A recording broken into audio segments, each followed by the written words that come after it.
My jealous sister cried when she found out I got promoted, then told everyone I slept my way up to ruin my reputation. So I canceled her tuition. I'd worked at the company 12 years, starting in the mailroom, never missing a day, earning my MBA at night while she was still figuring out what major she wanted. But Haley always expected to surpass me. She was the smart one, the pretty one, the one our parents bragged about. Regional director at 34, I said. Can you believe it? Yeah, crazy, she said flatly. Listen, I have to go. That should have been my first warning. By Sunday, my phone was exploding. My cousin Deb texted asking if it was true. My uncle Robert called me disgusting. My own mother left a voicemail saying she was too ashamed to talk to me. Finally, my Aunt Linda called and actually told me what Haley had said. She told everyone at Grandma's birthday that you've been sleeping with your boss. Said she saw inappropriate texts. Said the whole office knows, but nobody can prove it. My boss is 63 and married 35 years. I've met his wife dozens of times. But Haley knew exactly what she was doing. Our family loved drama more than truth. I drove straight to my parents' house. The whole extended family was still there. Leftover cake on the table. Everyone stopping mid-conversation when I walked in. There she is, my cousin Tony said. The career woman. He said it like an insult. Haley was sitting on the couch, dabbing her eyes with a tissue. Performance tears. She'd been doing them since we were kids. How could you? My mother said. We raised you better than this. Better than what? Working hard? Getting promoted? Haley saw the texts, my father said. What texts? I looked at Haley. Show them these texts. She clutched her phone. I deleted them. They were too disgusting. I couldn't look at them anymore. Of course she did. My Aunt Nancy shook her head. Using your body for success. What would your grandmother think? My grandmother who died 10 years ago. Who worked as a secretary her whole life dealing with worse than anything I'd ever faced. This is insane, I said. I got promoted because I brought in $8 million in new contracts last quarter. Because I restructured the entire Midwest division. Haley let out a bitter laugh. Right. The Midwest division. Is that what you're calling him now? You're just jealous, I said. Jealous? She stood up, voice getting louder. Of what? Being the office whore? Of having everyone know how you really got ahead? You're 28 and still in school, I said. Still living at home. Still having mom do your laundry. At least I have integrity, she shot back. At least when I succeed, it'll be real. The room murmured agreement. My family, taking her side without a single piece of evidence. Without asking for my story. Without wondering why Haley would even have access to my supposed inappropriate texts. I looked at each of their faces. These people who claimed to love me. Who were so ready to believe the worst. You know what? Believe whatever you want. I turned to leave. Running away? Haley called after me. Just like you always do when things get hard? I stopped at the door. Turned back. Looked right at her. Hey Haley, you should probably check your student account. There might be an issue with next semester's payment. Her face flickered confusion. What? What are you talking about? I left without answering. She'd figure it out soon enough. 3 days later, she called 15 times. I didn't answer. Finally, she showed up at my office. Security called to say my sister was in the lobby crying. I had them send her up. She burst through my door, face red and blotchy.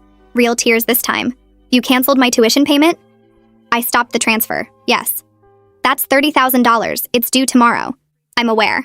But you promised. You said you'd help me finish school. That was before you told everyone I'm sleeping with my boss. But I was worried about you. The way you talked about him seemed inappropriate. I've mentioned my boss exactly twice. When he approved my raise and when his wife sent me cookies. She was pacing now. Okay, I'm sorry. I was upset. I was wrong. Can you please just pay the tuition? No. I'll be kicked out. I only have 1 year left. Then you better figure something out. I can't get loans. Not this fast. And mom and dad don't have anything saved. Sounds like a you problem. She stared at me. You're really going to ruin my life over this? Ruin your life? Like you tried to ruin my reputation? That's different. I was emotional. I'm being practical. I don't fund people who destroy my character. This is financial abuse, she screamed. No, financial abuse would be if I had some obligation to pay for your education. I don't. I was being generous. You killed that generosity. I'll tell everyone you've been paying, she threatened. Go ahead. Tell them I've been funding your education for 3 years. Every semester, every book, every lab fee, while you sat at home telling people I'm a whore. She was sobbing now, ugly crying, snot running down her face. Please, I'm begging you. I'll tell everyone I lied. I shook my head and stood up from my desk. She kept sobbing, but I walked past her to my office door and opened it. Security was still waiting in the hallway because they knew this might happen. I motioned them in and they stepped inside professionally. Haley looked up with red eyes and mascara streaks down both cheeks. She realized what was happening and started shaking her head. No, please, just give me 5 more minutes, she said. But I looked at the security guard and nodded. He was polite but firm as he asked Haley to come with him. She stood up slowly, still crying, looking at me like I was the worst person in the world. "You're really doing this," she said. I didn't answer. She grabbed her purse and walked toward the door, then turned back one more time. "I'll fix this. I'll tell everyone the truth." "You should have done that 3 days ago," I said.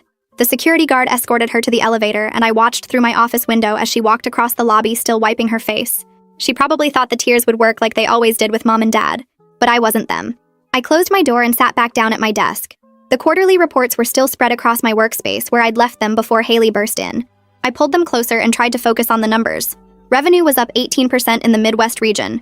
My restructuring plan was working exactly how I'd projected, but my phone started buzzing before I could finish the first page. Text after text. I picked it up and saw messages from my cousin Tony, my Aunt Nancy, 2 more cousins I barely talked to, all of them saying basically the same thing. Cruel, heartless. How could I do this to family? My mother called and I let it go to voicemail. She called again. Voicemail again. By the 3rd call, I turned my phone face down, but I could still hear it buzzing against the desk. I tried to focus on the reports, but the buzzing kept going. Finally, I picked up the phone and saw 5 voicemails from my mother. I played the first one. Her voice was high and tight, like she'd been crying. She said I was destroying Haley's future over hurt feelings, that I was being cruel and vindictive, that she didn't raise me to be this kind of person. The second voicemail was louder. She said Haley came home devastated and couldn't stop crying, that I was punishing her too harshly for one mistake. The other 3 voicemails said basically the same things in different ways.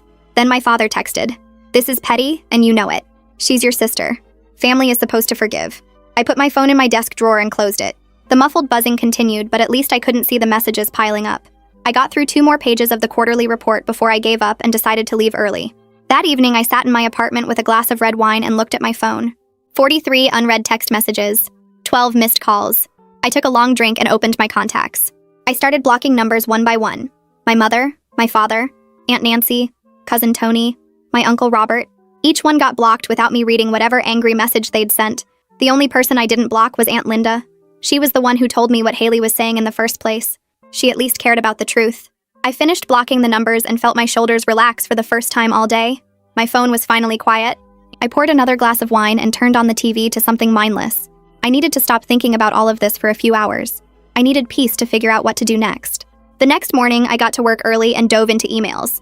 I had 3 meetings scheduled and a vendor contract to review. My colleague from the sales team stopped by my office around 10. She leaned against the doorframe with her coffee mug and asked if everything was okay. "Yeah, why?" I said. She looked uncomfortable. "I just heard some weird rumors and wanted to check in."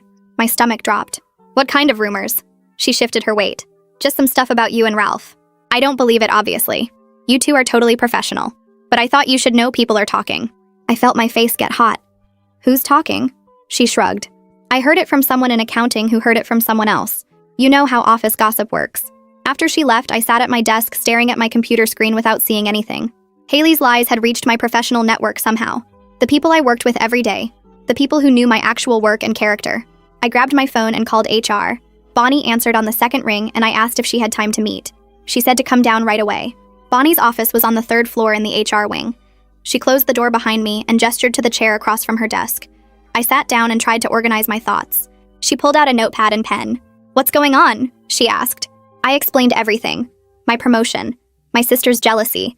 The lies she told at the family party about me sleeping with Ralph. How I'd been funding her college for 3 years and cut her off when she tried to destroy my reputation. Bonnie took notes and asked questions about the timeline. When did the promotion happen? When did Haley spread the rumors? When did I cancel the tuition payment? I answered everything as clearly as I could. She asked if anyone else witnessed Haley making these accusations.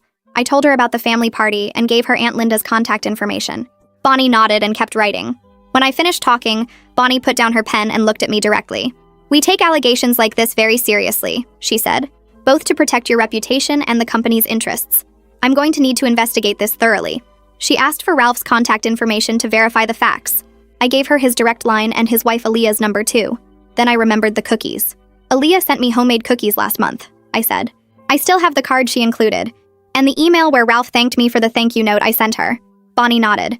"Send me copies of everything. Emails, texts, any documentation that shows your professional relationship with Ralph." I pulled out my phone right there and forwarded her the emails. The card from Aaliyah was in my desk drawer upstairs. I told Bonnie I'd scan it and send it over within the hour. My phone rang during lunch. Ralph's name on the screen. I answered, and he asked me to come to his office. He sounded confused and maybe a little worried. I took the elevator to the executive floor and walked to his corner office. He was standing by the window when I came in. HR just called me, he said. Something about inappropriate relationship allegations. I closed the door and sat down. Then I explained the whole situation with Haley. The promotion. Her jealousy. The lies she spread to my family. How those lies somehow reached people at work. Ralph's face went from confused to shocked to angry. That's insane, he said. We barely interact outside of work meetings. And my wife knows you. She likes you.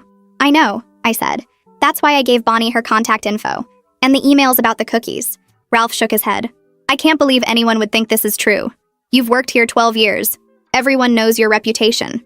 Ralph sat down at his desk and pulled out a notepad. I'm making a formal statement to HR today, he said.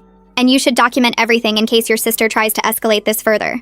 He looked genuinely concerned. Aaliyah is going to be upset when she hears about this. She was just telling me last week how impressed she was with your career. She wants you to come to dinner next month. I felt some of the tension leave my shoulders. Thank you, I said. I'm sorry you got dragged into my family drama. Not your fault, Ralph said. Your sister made a choice to lie. Now she gets to deal with the consequences. I spent my lunch break in my office with the door closed, writing everything down. Every interaction with Haley over the past 3 years. The first tuition payment in her sophomore year. The textbook costs I covered. The lab fees. The summer session I paid for when she wanted to take extra classes. I wrote down the dates as best as I could remember. September 2 years ago. January last year. May, August. On and on. Then I wrote about her behavior, how she complained about school being hard while I was working 60-hour weeks, how she never said thank you, how she expected me to keep paying without question. The pattern became obvious on paper. She always expected me to fund her life while resenting my success. She wanted my money, but hated that I was doing better than her. The entitled attitude, the jealousy, the constant comparison. I printed out the document and put it in a folder with the cookie card from Aaliyah and the email chains with Ralph. Everything organized and ready. That evening, Aunt Linda called. I was making dinner when my phone rang.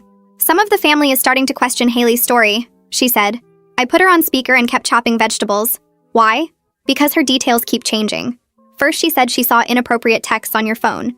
Then at dinner tonight, she said she heard you on a phone call with him. Then she told your mom that a coworker told her about the affair. I stopped chopping. So she's told 3 different versions? At least 3 that I've heard, Aunt Linda said. Your cousin Deb called me asking which story was true. I told her none of them were true. That Haley made it up because she was jealous. I felt something loosen in my chest. Finally, someone was seeing through Haley's lies. I thanked her and hung up feeling like maybe the truth would win out after all. 2 hours later, someone knocked on my apartment door. I looked through the peephole and saw my mother standing there with her arms crossed. I took a breath and opened the door. She walked in without waiting for an invitation and turned to face me in the entryway. I stayed on my feet and didn't offer her a seat. She started talking about family and how we needed to work through this together. She said forgiveness was important, and that holding grudges would only hurt me in the long run. I let her talk for about 30 seconds before I cut her off. I asked her why she believed Haley without even calling me first. Why she left that voicemail saying she was too ashamed to talk to me. Why nobody in the family thought to ask for my side of the story. She opened her mouth and then closed it again. She looked at the floor and said Haley seemed so upset and convincing. I told her I worked 12 years to get where I am. 12 years of starting in the mailroom and taking night classes for my MBA while everyone else was sleeping. I reminded her about the vendor contracts I brought in and the division restructuring that actually got me promoted. I said I funded Haley's education for 3 years without asking for anything back. Every semester payment, every textbook, every lab fee. All of it came from my salary while Haley sat at home complaining about how hard her classes were. My mother shifted her weight and looked uncomfortable, but she still said I was being too harsh. She said canceling the tuition was extreme and that Haley made a mistake but didn't deserve to lose her education over it. I asked if she and Dad had any money saved to help Haley finish school. She got quiet and then admitted they didn't have anything put away. She said they were counting on me to keep paying like I always had. The entitlement in those words hit me hard. They just assumed I would keep funding everything. They never asked if I wanted to or if I could afford it. They just expected it and got mad when I stopped. I told her that assumption was exactly why I made the right choice. She started to argue, but I was done with the conversation. I walked to the door and opened it. She stood there for a minute looking like she wanted to say more, but nothing came out. She finally left and I closed the door behind her. I felt completely drained like I had just run a marathon. I ordered Chinese food from the place down the street and turned on some random cooking show. I needed my brain to stop thinking about family drama for a few hours. The next morning I got to work early and checked my email before the rest of the team arrived. Bonnie from HR had sent a message with the subject line saying investigation complete. I opened it and read through the whole thing twice. HR found 0 evidence of any inappropriate relationship between me and Ralph. They included statements from Ralph explaining our completely professional working relationship. They had a statement from Aaliyah talking about the cookies she sent me and how she considered me a family friend. 3 other executives wrote statements confirming my professional conduct and saying the accusations were ridiculous. Given my reputation, Bonnie wrote that the investigation was closed, and my file would reflect that the allegations were investigated and found to be completely without merit. I forwarded the email to Aunt Linda with a short message asking her to share it with anyone interested in facts instead of gossip. She texted back within 5 minutes saying she would make sure everyone saw it. She said she would especially make sure the people who were quickest to judge would get a copy. I felt something loosen in my chest, knowing the truth was officially documented. My phone rang from a number I didn't recognize. I almost didn't answer but thought it might be work-related, so I picked up. Haley's voice came through the speaker sounding calmer than before. She said she wanted to talk about finding a solution that worked for both of us. She offered to make a public apology to the whole family if I would pay for just this one semester. She said she would tell everyone she lied and made it all up. I asked her why I would spend $30,000 on someone who tried to destroy my career. She started crying again, but these tears sounded different from the dramatic ones in my office. She said she didn't think it would go this far. She said she just made a comment at the party and didn't know everyone would believe it so completely. I pointed out that she told these lies at a family party knowing exactly how our family spreads information. She knew what would happen when she said those things about me. She got quiet on the other end of the line. Then she said something that actually sounded honest for the first time. She admitted she was jealous when I got promoted. She said she was angry that I was doing so well while she was still in the school. She said it wasn't fair that I got everything when she was supposed to be the smart one. The honesty felt refreshing even though it didn't change anything. I told her I appreciated her finally telling the truth, but it didn't erase what she did. The consequences of her choices were hers to deal with now. She asked what she was supposed to do about school. I said she could do what millions of other people do and get student loans. She said it wasn't that easy and started listing reasons why she couldn't. I stopped listening after a few seconds and told her I had to get back to work. I hung up and sat at my desk feeling oddly calm. The truth was out there now in an official HR report. Haley finally admitted she lied out of jealousy. My mother saw that her assumptions about my money weren't my responsibility. Everything was moving forward exactly how it needed to. My phone rang 30 seconds after I hung up on Haley. Dad's name flashed across the screen and I already knew what was coming. I answered and he started talking before I could say hello, voice tight with stress about how Haley came home sobbing and they needed to figure this out as a family. I told him the solution was simple and millions of people managed it every year. Student loans. He made a choking sound and said it wasn't that easy, that Haley couldn't get approved for that much money this fast. I pointed out that wasn't my problem anymore, and he went quiet for a few seconds. Then he tried a different approach, suggesting maybe I could do smaller payments monthly, instead of one big semester amount, like a payment plan that would be easier on my budget. I shut that down before he could finish the sentence. There was no payment plan, there was no monthly arrangement. I wasn't giving Haley another dollar after what she did to my reputation. He tried to argue that I was being unreasonable, and I cut him off to explain something very clearly. I didn't trust Haley anymore. I wasn't financially responsible for a grown woman who tried to destroy my career. The silence on his end lasted longer this time. When he spoke again, his voice had gone hard and angry. He said I was being cold-hearted and unforgiving. That family was supposed to help each other through difficult times. I felt something cold settle in my chest. I reminded him that family was also supposed to believe each other. Family wasn't supposed to spread vicious lies about sleeping with bosses. Family should have asked for my side before condemning me at a birthday party. He went completely quiet. I could hear him breathing, but he didn't say anything. After maybe 10 seconds, I told him I had to get back to work and ended the call. My hands were shaking slightly when I set the phone down. Work became my refuge over the next week. I threw myself into a major project restructuring our vendor contracts that had been sitting on my desk waiting for attention. The complexity felt good. Numbers and terms and negotiations that had clear rules and logical outcomes. My team noticed I was more focused than usual. One of my project managers commented that I was working through lunch 3 days in a row and asked if everything was okay. I told her I was fine and kept working. The distraction of problem solving felt better than thinking about family drama. Better than imagining Haley crying to our parents or the extended family taking sides. I stayed late most nights that week. Office quiet after everyone else left. Just me and spreadsheets and vendor proposals. The work was satisfying in a way family never could be. Clear problems with clear solutions. Effort that produced visible results. Thursday afternoon, my phone buzzed with a text from Deb. She said she needed to apologize for believing the rumors without talking to me first. Said she saw the HR report that Linda shared with everyone and felt terrible about jumping to conclusions. The message was long and detailed, explaining how she should have known better than to trust gossip, how she should have called me directly.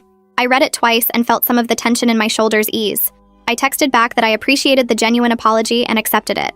She responded immediately asking if we could get coffee sometime, and I said maybe in a few weeks. The apology felt real, not performative or obligatory, just honest acknowledgement that she messed up. More family members started reaching out over the next few days with awkward apologies.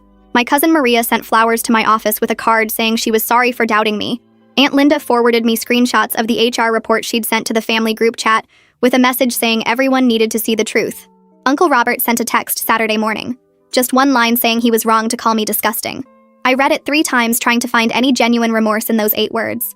The apology felt more obligatory than sincere, like someone told him he had to say sorry. I texted back a polite thanks and left it at that. Some bridges didn't need to be rebuilt right away. Maybe not ever. Sunday evening, I was scrolling through my email when Linda texted asking if I'd seen Haley's social media posts. I said I'd been staying off social media completely to avoid the drama. She sent me screenshots. Haley had posted a long, rambling message about betrayal and family loyalty, about how some people value money more than relationships, about learning who your real family is when times get hard. The post had dozens of comments.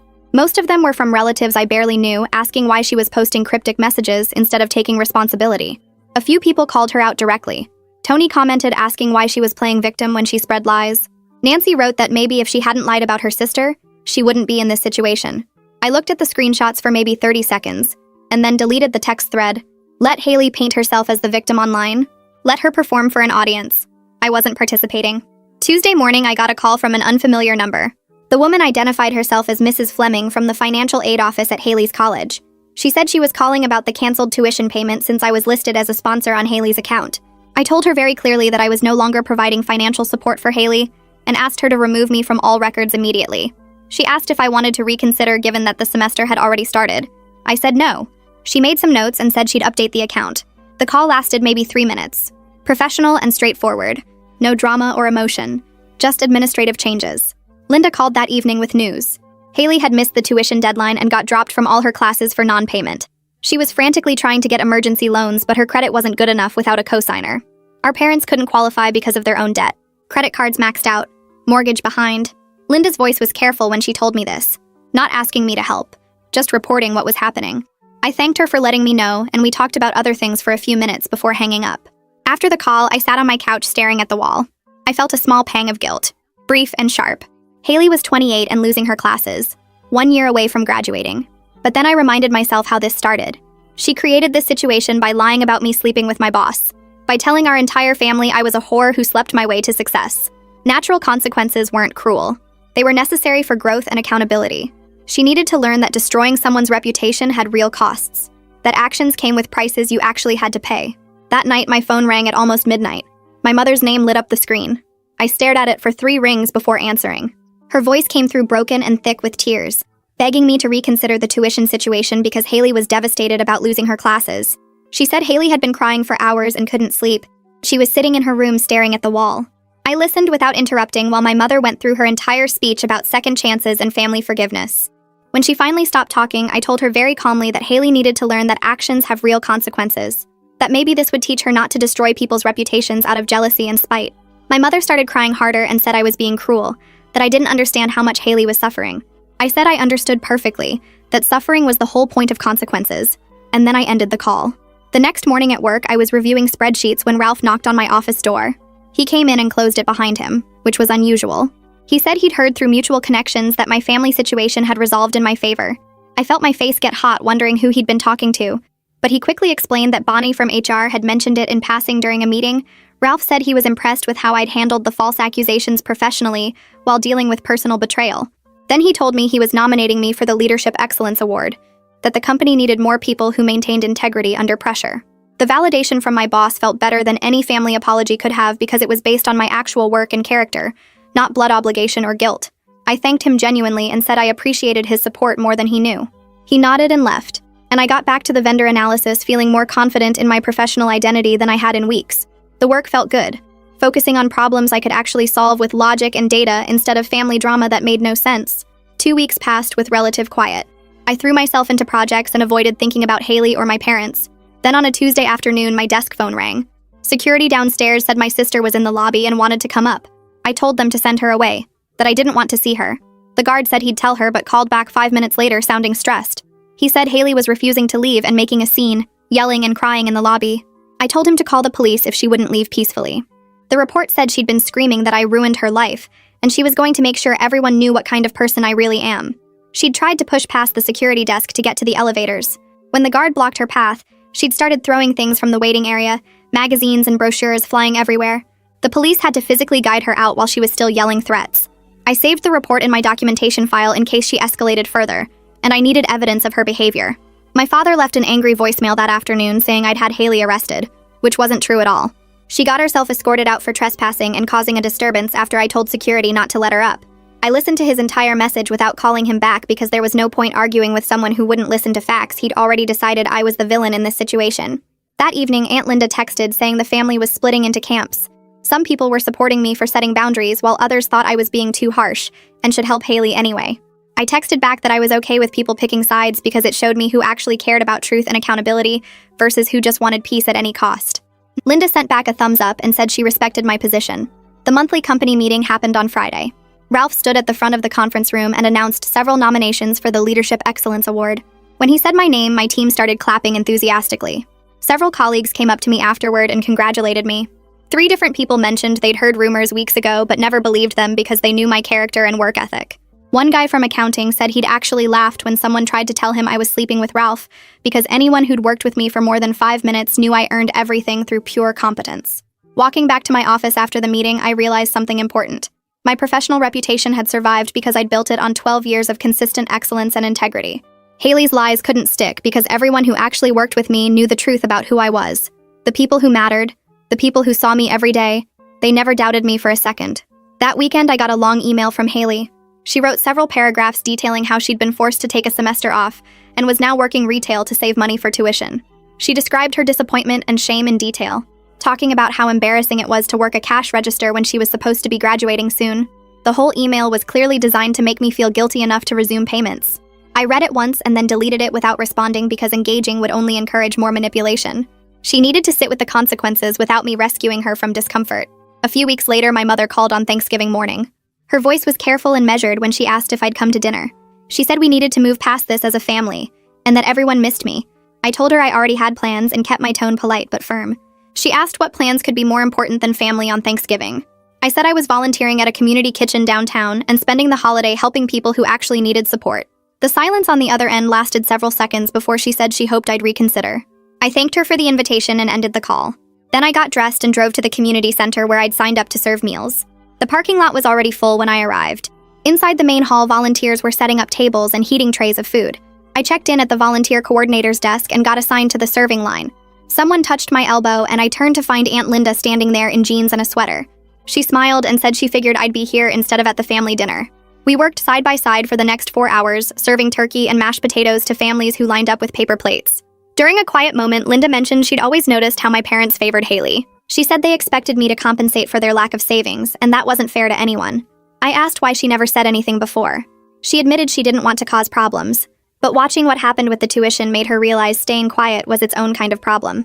We talked honestly while refilling serving trays and wiping down tables. She said my parents put too much pressure on me to be the responsible one while letting Haley avoid consequences. I felt something shift inside me hearing someone from the family actually acknowledge the pattern I'd lived with for years. The holiday apart from my immediate family felt different from I expected. Not lonely or sad, but actually freeing in a way that surprised me. I realized I'd been carrying the weight of their expectations and dysfunction for so long that I forgot what it felt like to just exist without that pressure. Setting boundaries wasn't cruel like my mother claimed. It was necessary for my own mental health and future. I couldn't keep funding Haley's life while she tried to destroy mine. I couldn't keep pretending everything was fine when my family chose drama over truth. The turkey and stuffing I ate with the other volunteers tasted better than any family dinner I could remember. In early December, Aunt Linda called with news about Haley. She said Haley got approved for student loans after finding a co-signer through her college's financial aid program. The loans would cover spring semester and her final year. Linda mentioned Haley would be able to return to the school in January, but she'd graduate with significant debt now. I felt my shoulders relax hearing that Haley found a solution without my help. It proved she was capable of handling her own responsibilities when she had no other choice. The debt would be a lasting reminder that actions have financial consequences just like in the real world. Maybe having to pay back those loans herself would teach her something about the value of money and relationships. Maybe she'd think twice before lying about someone who'd been supporting her. My father sent a brief text a few days later. It said Haley was going back to the school and they hoped I was happy with the outcome. I read it twice and then put my phone down without responding. There was nothing to say because I wasn't happy or unhappy about Haley's situation. I was just no longer responsible for it. She made her choices and now she'd live with them. I made my choices and I'd live with mine. The difference was I could sleep at night knowing I'd done nothing wrong. Work ended the year strong with my team hitting every target we'd set back in January. Ralph called a meeting in mid-December to review our numbers and congratulate everyone on the results. After the meeting, he asked me to stay behind. He closed his office door and told me the leadership award would be presented at the January company meeting. He said the executive team was impressed with how I handled both the professional challenges and the personal attacks on my character. I thanked him and mentioned I was just doing my job. He smiled and said that's exactly why I deserved the recognition. Walking back to my office, I felt proud of what I'd built over 12 years. My professional success belonged to me, and nobody could take it away with lies or gossip. I'd earned every promotion through actual work and results. Cousin Deb texted me right before Christmas, asking if I wanted to come to a New Year's party at her place. She said it would be the extended family members who supported me through the drama. Smaller than the usual family gathering, but more genuine. I texted back that I'd be there and asked what I could bring. She sent back a smiley face and said just myself. The party was exactly what Deb promised. About 15 people in her living room eating appetizers and drinking champagne. Aunt Linda was there with her husband. Cousin Tony's sister came without Tony. A few other relatives I hadn't seen since the whole mess started. Everyone was relaxed and friendly. Nobody brought up Haley or the tuition or any of the drama. We just talked and laughed like normal people at a normal party. Around 11, someone mentioned they'd run into Haley at the grocery store. They said she seemed more serious and focused now, less of the bratty attitude she used to have. Another cousin agreed and said facing real consequences seemed to be changing her. Aunt Nancy walked up to me near midnight looking uncomfortable. She cleared her throat and said she wanted to apologize for what she said at my parents' house. She admitted she was wrong to judge me so harshly without knowing the facts. She said watching how everything played out made her realize I did the right thing by not enabling Haley's behavior. I accepted the apology and told her I appreciated her saying so. She squeezed my hand and walked away looking relieved. When the countdown started at midnight, I stood with these relatives who chose to believe in me and felt something I hadn't felt in months. Not quite happiness, but something close to peace. The rest of the party felt different after that midnight moment. More relatives came up to me with awkward apologies over the next hour. My cousin on Dad's side admitted she judged too fast without knowing the facts. Another uncle said he should have asked for my side before believing gossip. I thanked each person and told them I appreciated them saying so, but I didn't pretend everything was fine now. Trust doesn't come back just because someone says sorry. I kept conversations short and polite, accepting the words without promising instant forgiveness. Some people looked relieved when I was accepted their apologies. Others seemed uncomfortable when I didn't immediately hug them or act like we were close again. That was okay with me. I needed time to see if people actually changed or just felt guilty for a night. Aunt Linda stayed close during the party, introducing me to relatives who wanted to reconnect but felt nervous. She understood I was being careful about letting people back in. Around 2 in the morning, I headed home feeling tired but satisfied. The family dynamics were shifting, and I was okay with that.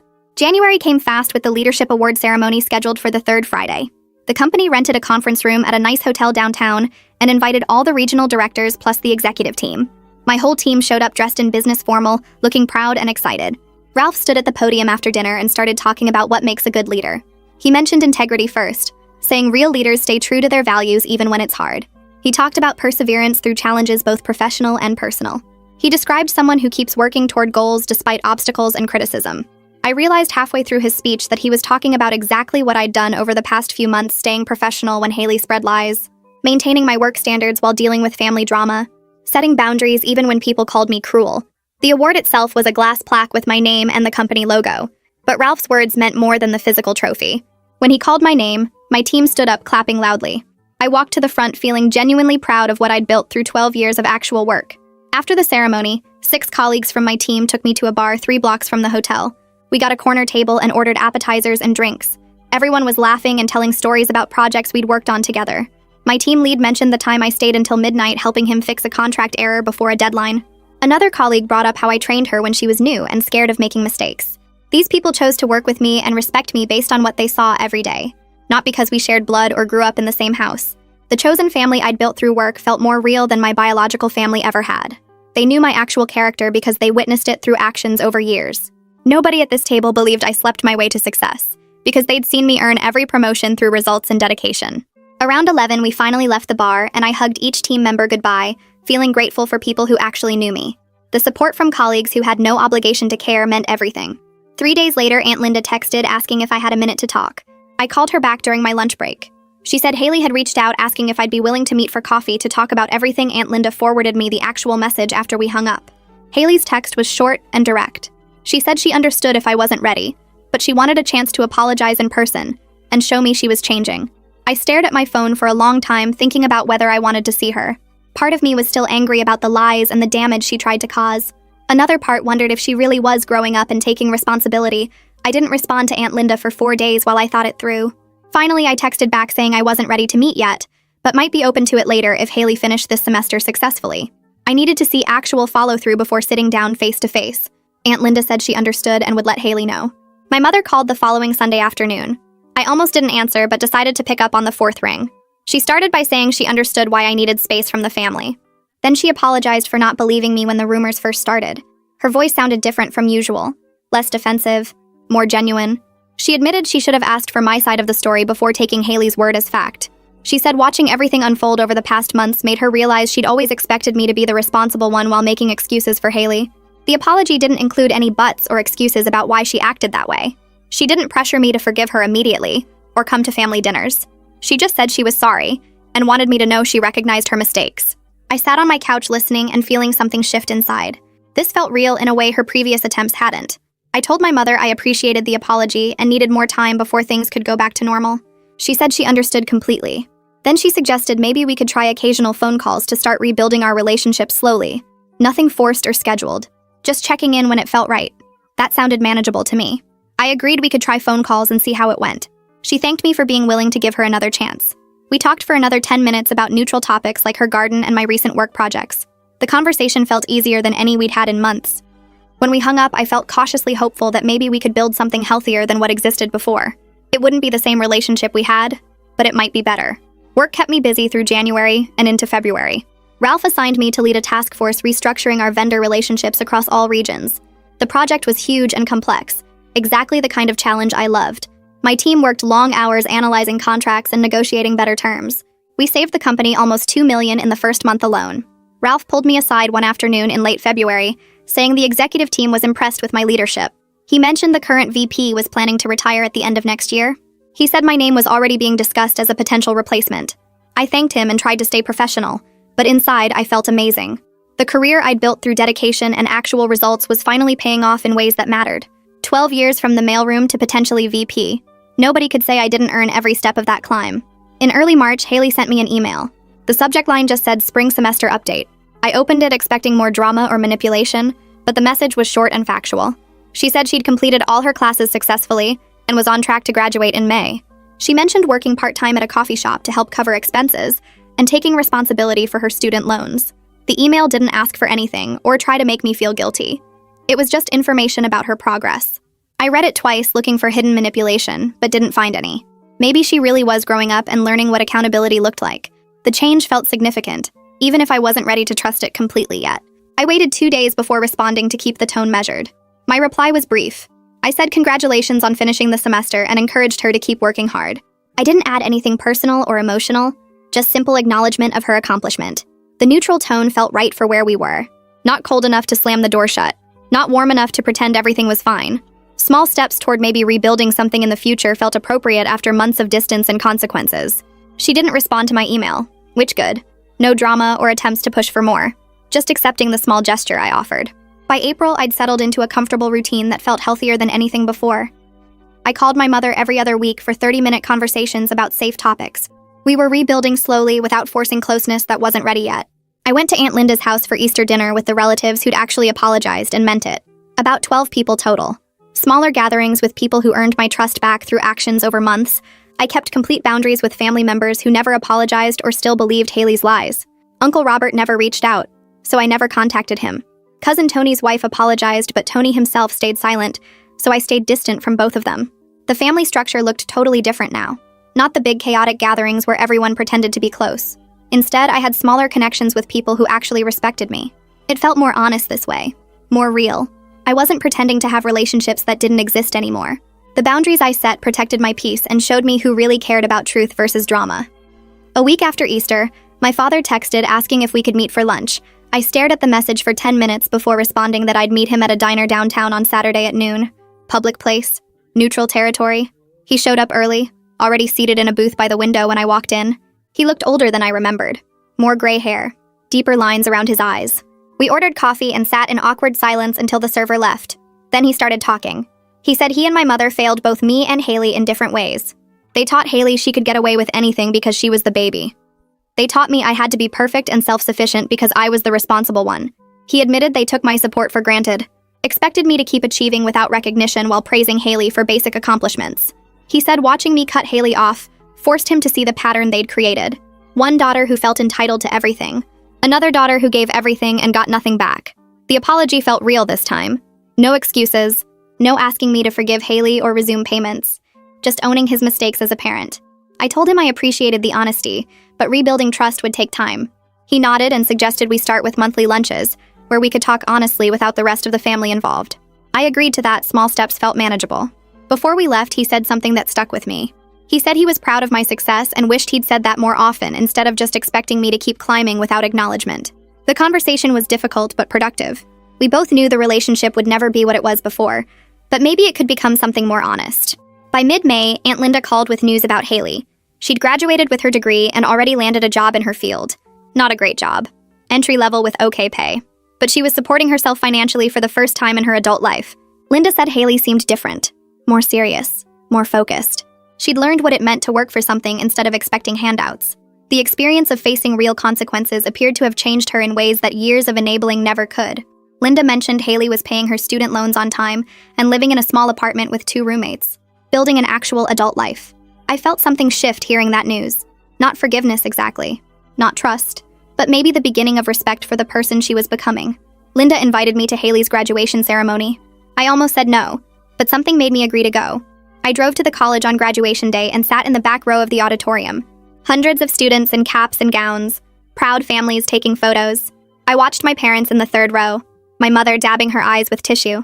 When they called Haley's name, she walked across the stage with her head high. She'd earned this through her own effort and her own debt. Not my money, not my support, her accomplishment. As she walked back to her seat, she scanned the crowd, and our eyes met for just a second. She gave me a small nod. Not dramatic, not apologetic, just acknowledgement. I nodded back. In that moment, I realized we might eventually build something healthier than what we had before. An adult relationship based on mutual respect and accountability, instead of her entitlement and my enabling. The family dynamics would never be what they were. Too much damage. Too many lies. But they were more honest now. I'd built a life where my worth wasn't dependent on their approval or their drama. I had my career, my boundaries, my peace, and maybe someday I'd have a real relationship with my sister, but only if she kept earning it.